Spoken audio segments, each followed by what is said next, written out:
जब भी आप मुफ्ती साहब के पीछे नमाज फ़र्ज़ अदा करते हैं तो आपको किन चीज़ों का ध्यान रखना चाहिए।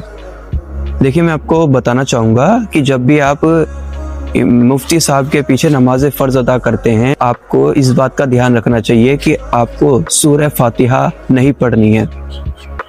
किसी भी वक्त की नमाज आप अदा कर रहे हैं इमाम मुफ्ती साहब के पीछे, चाहे वो फजर की हो, जोहर की हो, असर की हो, मगरिब की हो, इशा की हो, किसी भी वक्त की आप इमाम साहब के पीछे नमाज अदा कर रहे हैं, फ़र्ज़ अदा कर रहे हैं, नमाज फ़र्ज़, तो आपको सूरह फातिहा नहीं पढ़नी है उनके पीछे नमाज फ़र्ज़ में।